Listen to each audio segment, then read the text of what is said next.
The topics and opinions expressed in the following show are solely those of the host and their guests and not those of W4CY Radio, its employees, or affiliates.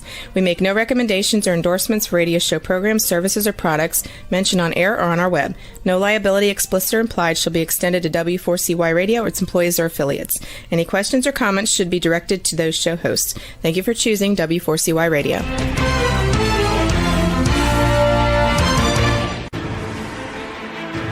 What's working on purpose anyway? Each week, we ponder the answer to this question.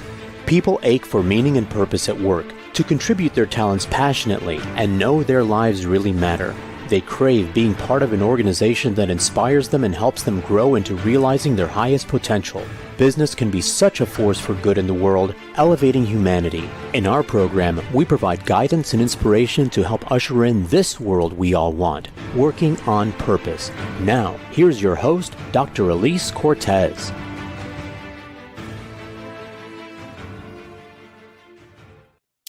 A hearty welcome back to Working on Purpose. Thanks for tuning in this week. Great to have you. I'm your host, Dr. Elise Cortez. This show has been brought to you with pride and passion since February of 2015 already. If we have not yet met before and you don't know me, I'm an organizational psychologist and logotherapist, speaker, and author. My team and I at Gusto now help companies to enliven and fortify their operations by articulating their purpose and building inspirational leaders and cultures activated by meaning and purpose to turn those companies from a flatline EKG to a vibrant destination workplace. There, people are intrinsically motivated to perform at their best, can grow into their fuller potential, and are committed to stay and deliver on the company's mission. You can learn more about us and how we can work together at gusto-now.com or my personal site, elisecortez.com. Now, I've got a special treat for you today. Getting into the program, we have with us Colette Phillips. She's president and CEO of Colette Phillips Communications, founder and president of Get Connected and the GK Fund. For 30 years, Colette has been a powerful voice and effective agent of change in one of America's oldest and most tribal cities, Boston. An immigrant Black woman from Antigua, described by Boston Magazine as Boston's great connector, and Boston Globe cites her for changing the conversation about diversity in Boston. Colette has brought her passion, power, and wisdom to publications and boardrooms around the globe. She's the author of The Includers, The 7 Traits of Culturally Savvy Anti-Racist Leaders, which we'll be talking about today. She joined today from Boston. Colette, welcome to Working on Purpose, beautiful woman. Nice to meet you, Dr. Cortez. Elise. It is delightful to have you in my studio, Colette. You are a treasure, and I enjoyed reading every single last word of this beautiful book, The Includers you brought into the world. It was delicious. You know, we have talked about this general topic a few times on this program, but what I love about what you have done, Colette, is made it so inviting, so accessible. And I really, really appreciate that. I want to really just applaud that, and we'll talk about your themes, but that's the part that I want to applaud. You made it so inviting. Well, it's easy. You know, it's not an easy topic when you're talking about inclusion, when you're talking about racism and gender and racial inequality. It can be heavy. And so I wanted to make this a book that was more of a guidebook, a handbook, if you will, and to really bring people in as opposed to have them external. So that I started off in my book with my own story, because I think we all have stories and people love storytelling. And I felt that people needed to know who I am, how I arrived at the point that I am at, and how did I decide to put this book together. So I thought telling my story is a good way to invite the readers to kind of go on this journey with me. Indeed, stories are delicious, and I love the stories that you tell in your book. I do want to cover the 7 traits that you discuss in your book because they're so important and so vibrant. And I think it makes sense for the readers, unlike me, who haven't read your book just yet, if you could just give a little bit of a short sketch of your background and why you founded a PR firm. Why not architecture? Why not accounting? Right. Why PR?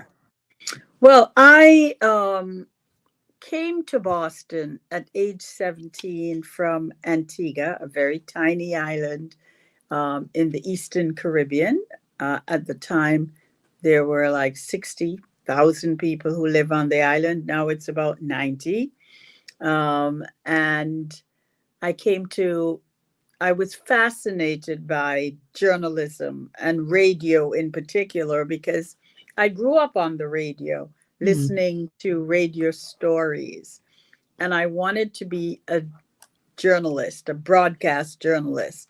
And so I came to Emerson College in Boston, which is like one of the absolute top communications and performing arts um, institutions in the country. And so I decided that PR was not what I was going to focus on, but I did an internship and with the Cancer Society and recognize the power that public relations have to influence people, to change opinions, and to invite people to take a stand on an issue that is very important. And I thought, wow, I saw the power of public relations in action. I was working on the first ever fashion show for women who had mastectomies. And typically, women feel very unsexy, unappealing when you lose a breast. And the Cancer Society, to their credit, decided they didn't want women to feel like they were less than a woman. So they had this fashion show, and I got to work on it and help with the PR and attracted over 400 women to this event.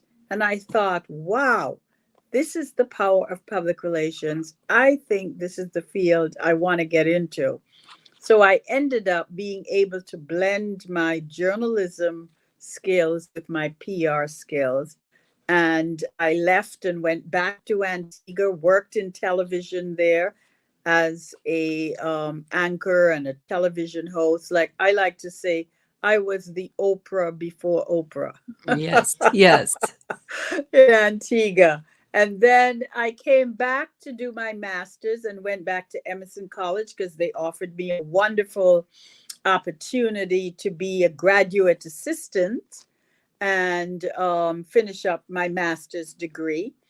And so I worked a little in the telecommunications field for Cablevision, now Comcast and Xfinity, and then in the hospitality business, the Royal Sonesta Hotel, Sonesta International. And after working with those two organizations, I got the Sonesta to become my first client. Brilliant. Launched my business then, and it's been 38 years now since I've been in business, which was Uh, not an easy thing to do in a city like Boston back in the day. yes, indeed. Hearty congratulations, Colette. It's so inspiring and so smart to go from, your employer to making them a client. That's brilliant. I wish I had that beautiful, insight to do something like that. I did not. I did, of course, I did it the hard way and just jumped off a cliff, without any clients. So no parachute. Here we go.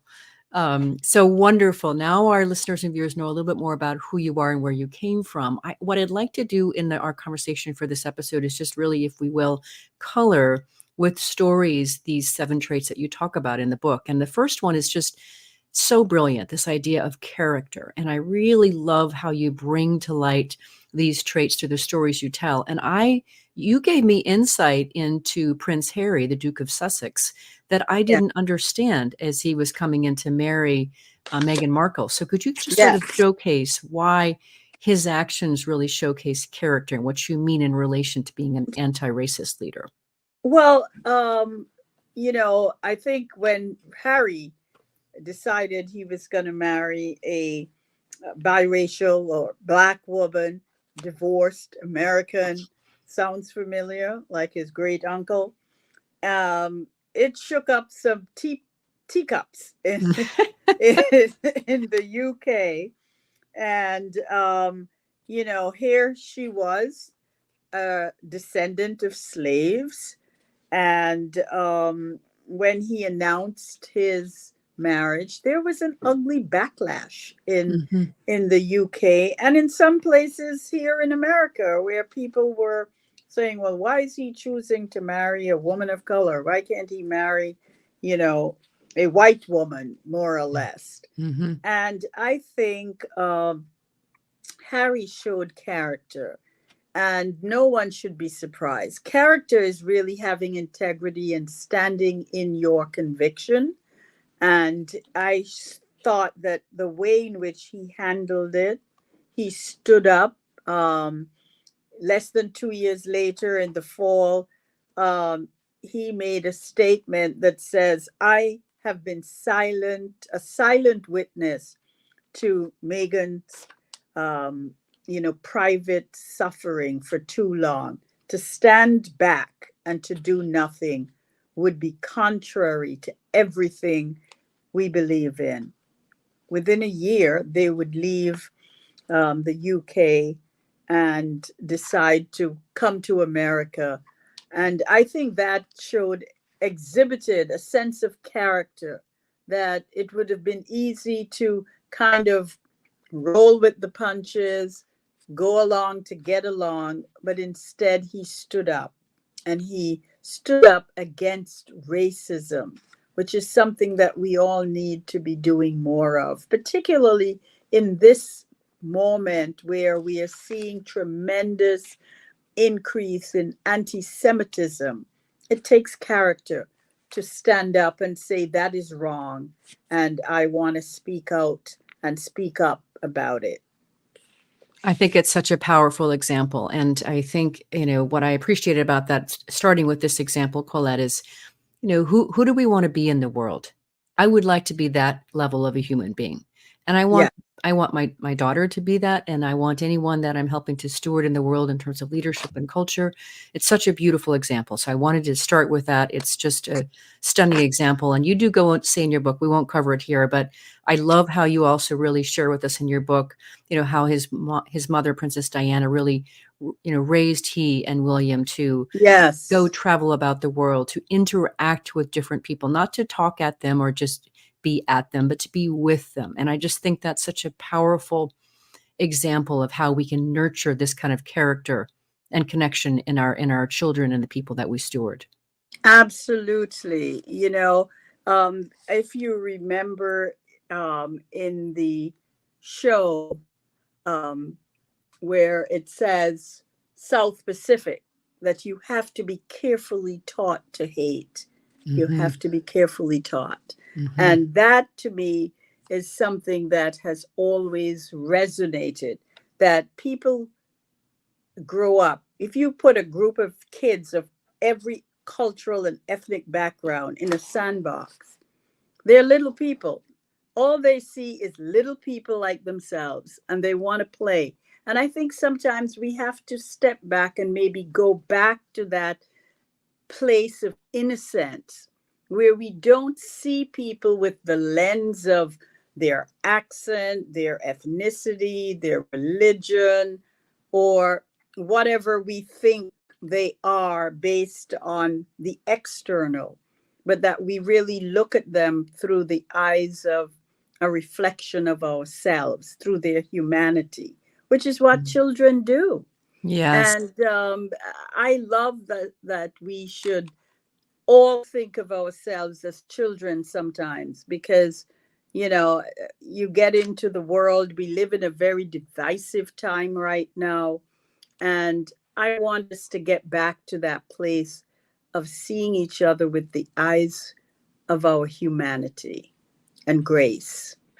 I want that too, Colette, which is why I wanted to have you on the program. In order to get there, though, since we can't revert to being children, we need to employ what you call in your book cultural intelligence, which I think is Absolutely. incredibly beautiful. So, can you talk a little bit about what is this cultural intelligence? Well, cultural intelligence is really essential to overcoming our bigotry or prejudice, racism, gender, um, misogyny, or religious, um, intolerance. I think it's more just an awareness and a sensitivity. If I could say the perfect person who has demonstrated cultural intelligence was the late Anthony Bourdain, who had that wonderful show on CNN called Parts Unknown. Yes. I was a big fan of that show on Sunday nights at 9 p.m. I couldn't wait to see what country, what place was he going to, what adventure was he going to have tonight. And during the time that he interacted with people who looked different, who spoke different, not once did I ever see Anthony Bourdain turn up his nose, no matter what the food was. Right. Even if to those of us on the outside looking in said, oh my God, that looks so weird. He never, ever, ever had that reaction. He was always curious. Well, how did you make this? What's in it?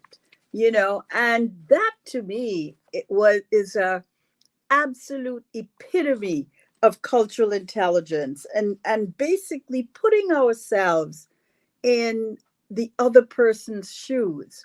You know, it's like there is a wonderful indigenous people's proverb that says, don't judge me till you have walked a mile in my moccasins. And I think that's what cultural intelligence invites us to do, to step out of our comfort zone and to really get to know somebody the way that, for example, I thought President Obama, when they had that friction in Boston, Cambridge with the policeman and the well-known professor Skip Gates, and he invited them to the White House, and people thought, oh, you know, what, that is such a simple thing. It's not, you know, deep, and it's not looking at the whole issue of racial profiling. But what he understood and used cultural intelligence is, my father used to say, if you want to know somebody, sit down and break bread with them. Absolutely. When you sit across the table from a person eye to eye, it's really hard to hate somebody or hate on somebody that you are that close to. All of a sudden, you begin to see their humanity and see them as a reflection of yourself. And you would be happy to know that both Skip Gates and Officer Crowley found out that they were historically connected. Their ancestral roots were, they were distant cousins. Of Irish descent. Who knew? So that was the Bear Summit, was a form of cultural intelligence. Men love to drink. Men love to talk about sports. When you sit down and you have a beer with another guy, what do you guys start talking about? Sports. You start talking about the things that are similar in your lives as opposed to the things that separate you. And it can be that simple. It could be that simple. On that note, let's take our first break because there's so much beauty and elegance in this. I'm your host, Dr. Elise Cortez. We're on the air with Colette Phillips. She's the author of The Includers, The 7 Traits of Culturally Savvy Anti-Racist Leaders. We've been talking about the first trait that she talks about. We're going to continue and cover all of them in this conversation. Stay with us. We'll be right back.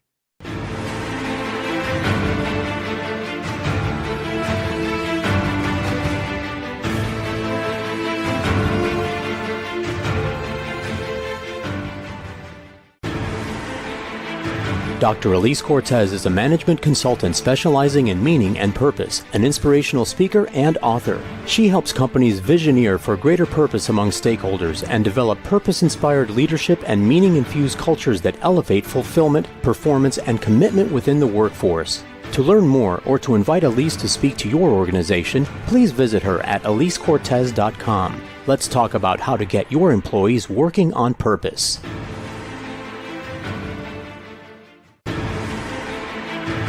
This is Working on Purpose with Dr. Elise Cortez. To reach our program today or to open a conversation with Elise, send an email to Elise, A-L-I-S-E, at elisecortez.com. Now, back to Working on Purpose.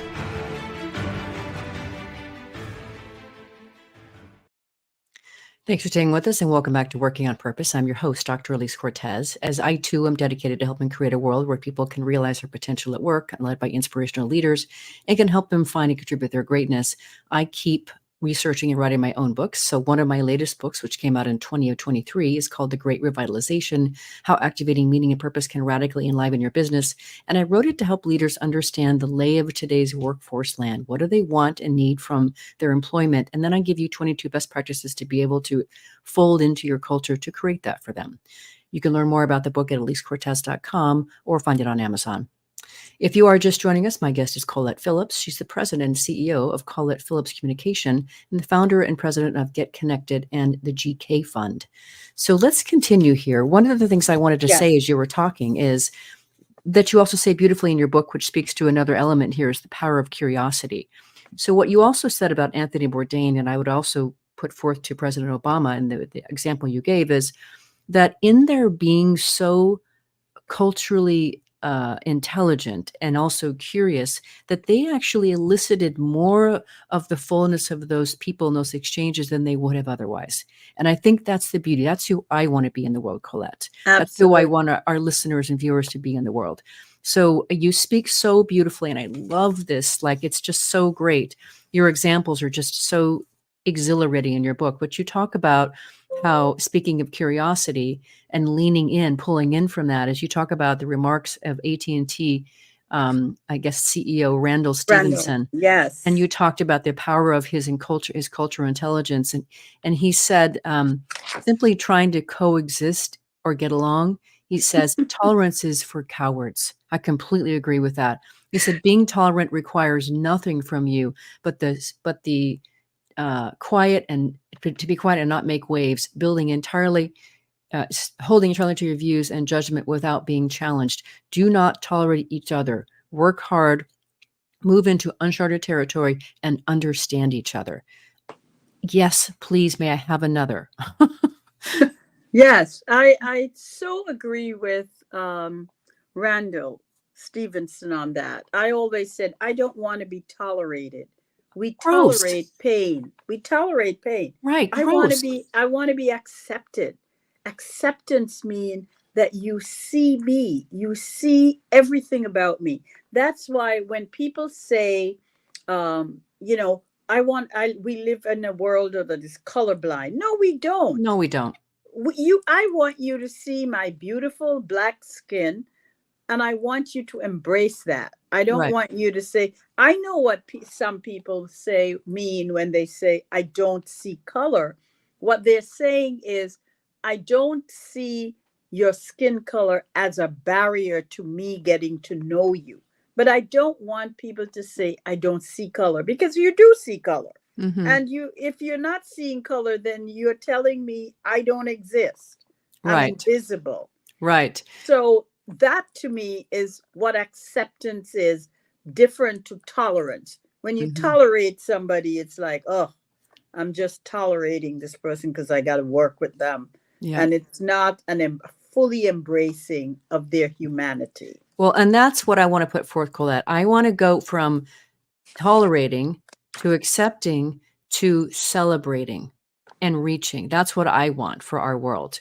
I am interested in you precisely because you are different from me. I find that intriguing and interesting. What can I learn from you? How can I be dazzled by you? What's your story? What's your background? What can I learn from that? How can I become a better human being by learning that?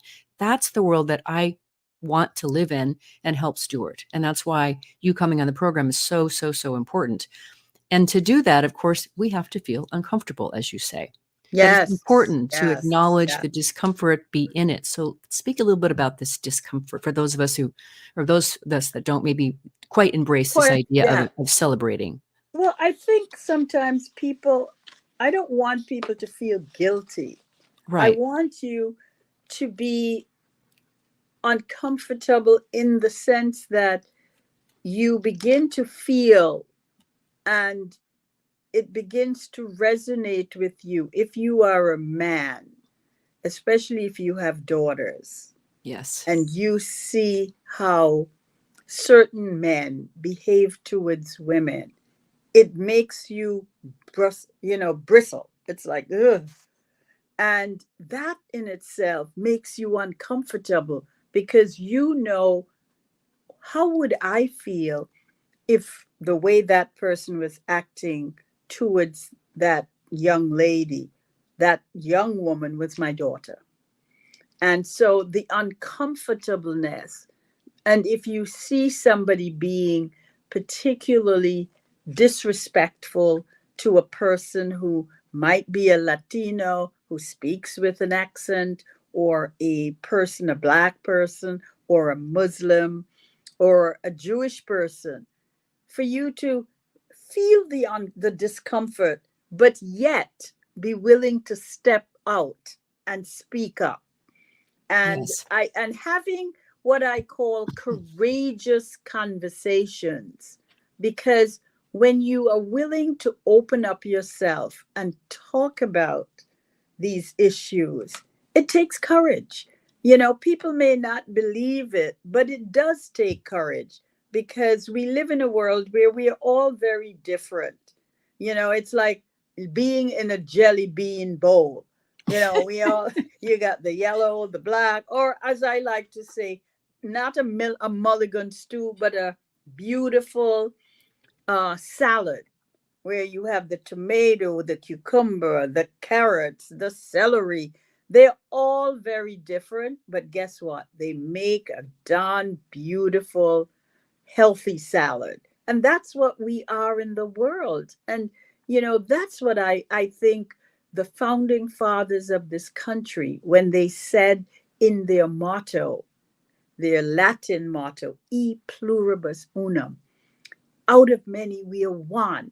That's what they were envisioning. And even back then, when they didn't consider black people to be fully human, as they said, they knew that this country was going to be a country of immigrants, because the first people who came here, not the indigenous people, but the people who came here escaping religious persecution, that lots of people were going to come over from different parts of the world. But what was going to differentiate America, make America the beacon of democracy, the beacon of coexisting, the beacon of us being the example in the world of how people of all different backgrounds, a rainbow of people, can come together and live in a country where we look at each other, we are different, but we are very similar.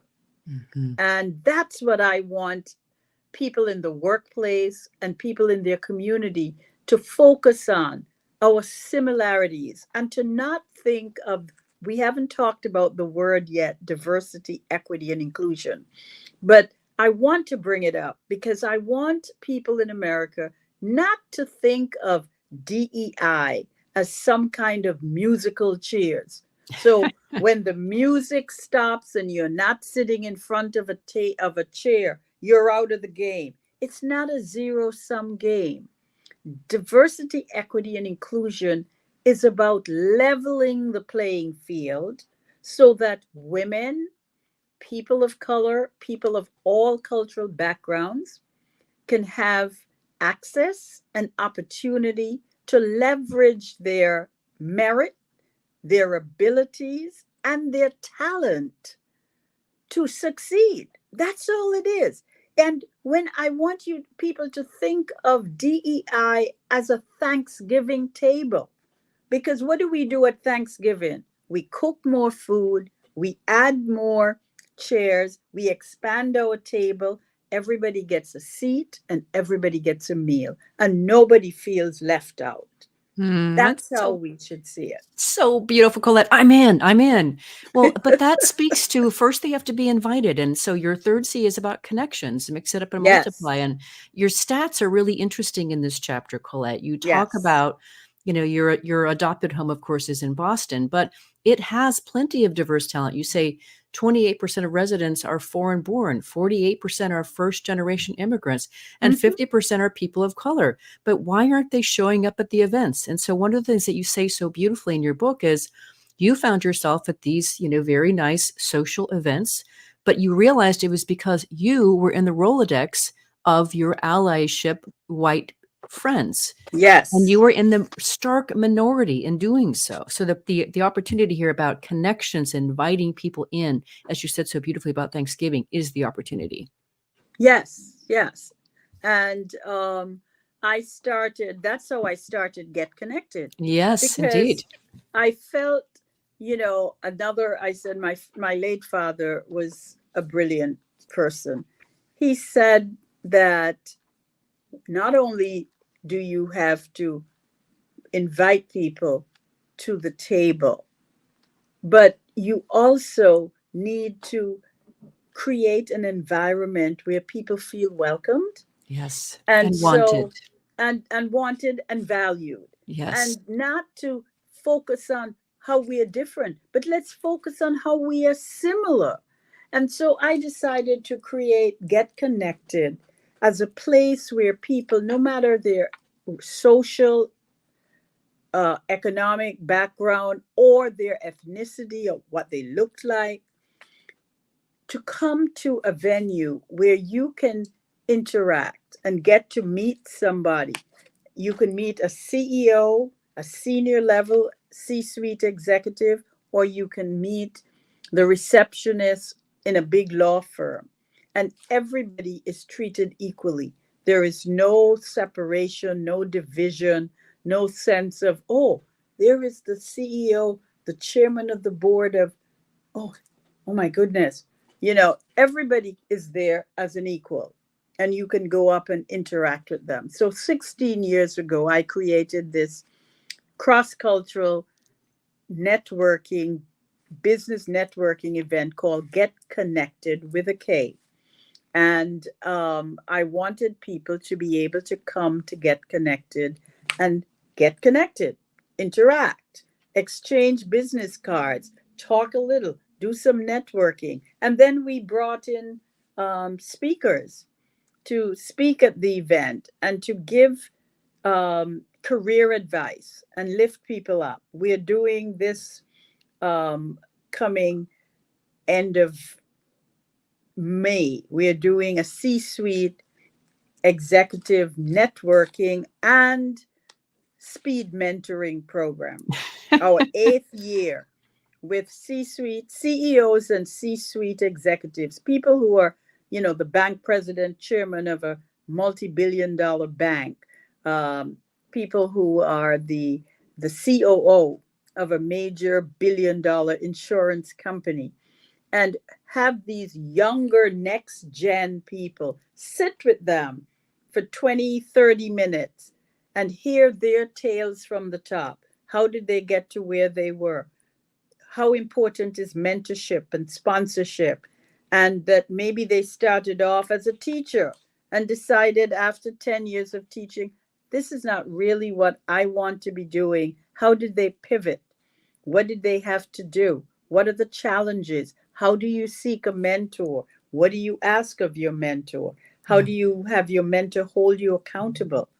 All of these things that young professionals need to know, because a lot of young people today, they do not have, people call them soft skills. I call them essential skills that you are needed to succeed in the workplace. We don't teach that in college.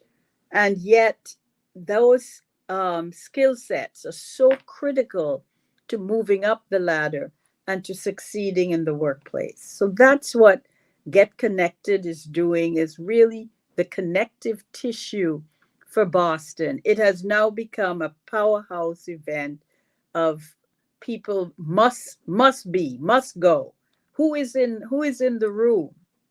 That's that's the secret sauce of the success of Get Connected.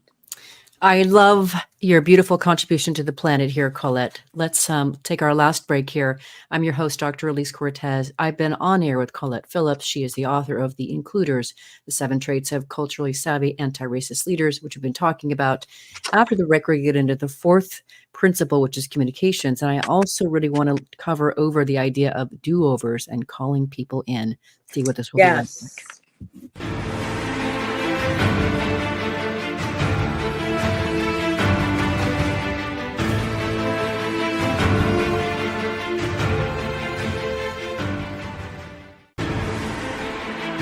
Dr. Elise Cortez is a management consultant specializing in meaning and purpose, an inspirational speaker and author. She helps companies visioneer for greater purpose among stakeholders and develop purpose-inspired leadership and meaning-infused cultures that elevate fulfillment, performance, and commitment within the workforce. To learn more or to invite Elise to speak to your organization, please visit her at elisecortez.com. Let's talk about how to get your employees working on purpose.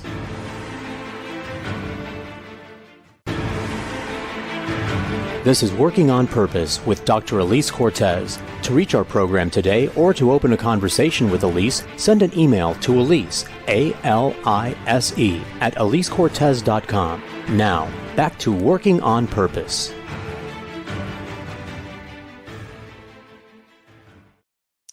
Thanks for staying with us and welcome back to Working on Purpose. I'm your host, Dr. Elise Cortez. I mentioned in the first break about my latest book coming out, The Great Revitalization. What I also wanted to share is what I did for you is I created a 3-page assessment for you to determine the extent to which your organization is currently meeting the demands of today's discerning workforce. You can find it at gusto-now.com, and you'll be able to determine the extent to which you're actually operating in that vein. If you are just now joining us, my guest is Colette Phillips. She is president and CEO of Colette Phillips Communications and the founder and president of Get Connected that you were just talking about and the GK Fund. So I do want to get through these other principles really quick here because I promised our people that I would. But just quickly, the 4th principle, communications, making the message matter. And I really appreciate, that you do need to talk about it. You need to bring it to life in the way that's important to you as a leader and as an organization. And of course, you do that exceptionally well because of the work that you do. But if you could just speak a little bit to what goes into this messaging, why is it important and how to deliver it? Well, we live in a world where we are all very sensitive. And, we have to understand that and give each other grace. Yes. Because we don't always understand. It's like a man does not understand what it's like to be a woman. And a person who has never been a person of color in their lives may not understand some of the uncomfortableness and the microaggressions that people of color experience on a daily basis. So when somebody says something that might make us feel a sense of discomfort, a colleague, a friend in the workplace, or just don't shame them publicly. Right. There are certain people who should be shamed publicly, but a colleague or a friend saying something, maybe misgendering somebody, or they make a statement. I had an elderly friend. When I say elderly, she's about 25 years older than me. She's a mentor and is like, I call her my mother, my second mother, Boston mother. She was making a statement and referred to an LGBTQ person as sexual preference. And I said to her, don't say sexual preference because you are using a term that says that it's a choice. Right. I said, people who are LGBTQIA, it's not a choice. It's who they are. It's how they were born. And we have to call it, that this is their orientation as opposed to their preference. And she thanked me for correcting her and calling her in as opposed to saying, why did you say that? That's what, I waited until she was in the car with me and we were driving home. and I was taking her home, and I said, you said something tonight. So let me give you a little bit as somebody who is a culturalist and a social scientist who study people's culture.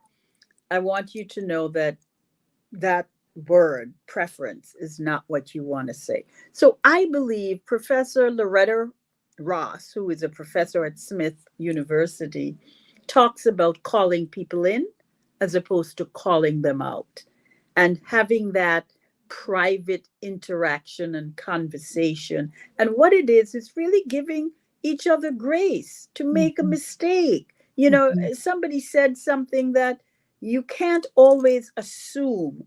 I always say assume best intentions. And if you Mhm. assume best intentions, know that people are not walking around trying to deliberately say and do things to hurt you or harm you. It's the way they may have been brought up, or, they didn't see and understand how saying something could be hurtful to another person because they haven't walked in your shoe. So Right. call them in. Just say, you said something today, Elise, that made me feel very uncomfortable or caused discomfort for me. Let me share with you. And then you might say to the person, tell me, how did what did I say that was discomfort? And tell me how it made you feel. I am so sorry. That was never my intention. Right. And what I want to celebrate with Colette, I think this is one of the most important things in your book. There are many important things, but this is one of the most actionable, distinguishing parts of your book, Colette. So, listeners and viewers, here's what I want to reiterate or emphasize about what Colette is sharing here from my vantage point. One, when you're the person who feels discomfort, you have an opportunity to teach, to enroll people, to teach them why you're uncomfortable and how it was made so. That's an opportunity for you to teach them. They Mm-hmm. don't know. They don't know. As she is called, give them grace. And then on the other side of that, what happens is the discomfort happens when people feel shell shocked, like, I don't even know what to say. I don't know what to do. I'm walking on eggshells. Well, if we then make it comfortable to talk about it because we're calling them in, not calling them out, now we're having a civilized, respectful conversation Exactly. and exchange, and we're teaching and we're elevating each other. That is a wholly different way that many people relate to this idea of DEI. And that is what I want to celebrate and call forth here, Colette. It's so beautiful. Absolutely. So I love the calling in culture. I do too. I do too. And now taking it another step further, here's your fifth principle is collaboration. I love the subtitle, Ascend Through Alliance. Yes, please. Can we have more of that? Well, when you are an includer, you basically collaborate with others. You get to know other people. One of the things that I found when I started my business is that I really got very deep and very involved in the Latino community, in the Asian community, because I was advising clients and saying, you're leaving money on the table. Mhm. There's a large Latino community in Boston. There's a large Caribbean community, large Asian. And if you are not marketing to them because you don't know how, Right. you're leaving money on the table Right. and you're losing out. You need to take that actionable step to really get to know them. So what I did was partner them with, organization like LULAC, that's in the Latino community, and then the National Association of Asian American Professionals, the Mhm. Black MBAs, the Urban League, the United Negro College Fund. So we brought these organizations, these corporations and big institutions together to partner and collaborate to say that, wait a minute, yes, it's September 15th to October 15th is National Hispanic Heritage Month. But Hispanic people are Hispanics 365 days of the year. And while you may decide to do something special during that month that celebrates their heritage, let's not just, limit your Latino interactions for that 1 month. You should be interacting with them all day, every day, 365 days of the year. And the same thing with all of your consumers. So that's what I call collaboration, getting to know and reaching out and finding ways, and even within your own institution, which Dr. Cortez, because you're advising companies, you understand the power of employee resource networks and employee resource groups. And some people call them ERGs, some people call them ERBs, employee resource, business, or EBGs, internal business groups, internal networks, how they function. So, how do we, as a company, collaborate with these organizations to drive innovation, to drive profitability, to hear from them? What is it about the company that could be better? And, sometimes you have to be willing to step out and lean in, listen and learn, and lead, as I like to say, from behind. That is how you break down barriers, and to recognize that your most important asset, I think it's Richard Branson who said his most important asset is not his customers, it's his employees. He Yes, said, make your employees happy and they will reward you by making your customers happy, that's which right. is very true. Yes, that's something I advocate and work with as well. And just quickly, I wanted to put this out here. The last two are courage and commitment. I just want to share because we don't really have time to cover them, but I Yeah. really appreciate how in the courage chapter, you're talking about encouraging CEOs to show their courage by advancing racial equity, to Yes. advocate, to lobby, to forge ties, to conduct philanthropy in a way that really advances these ideas. And that does take courage and stepping way out of your comfort zone, stepping way out of whatever your public sphere might be. And the commitment piece really speaks to tying it to how people get compensated. So Yes. this is really, Yes. really critical, what you've put forth there. Very true. I mean, it takes courage to be able to talk about something, stand up for your employees, stand up for your customers, and speak out. I think a lot of, I just wrote an op ed piece about standing up to the bullying of people who are trying to dismantle diversity, equity, and inclusion. Well, if you do that, you're saying, let us revert back to the way things were, Right. just the status quo. Don't don't promote women, don't promote people of color, don't bring them into your business. Well, what are you going to have if women and people of color decided to take a day off one day? I can guarantee you the economy in the United States would collapse. Yeah, tank. It Exactly. tanked because 70% of the people in the workplace are women, people of color, and immigrants. So, how are you going to grow, function, compete, and be the best that we can be if we do not lift up and have the courage to say, wait a minute, this is not about political correctness. This is a business imperative. It's not a nice to, it's a must do if we are going to be profitable and compete on a global economy. I With a billion Chinese and a billion plus Indians,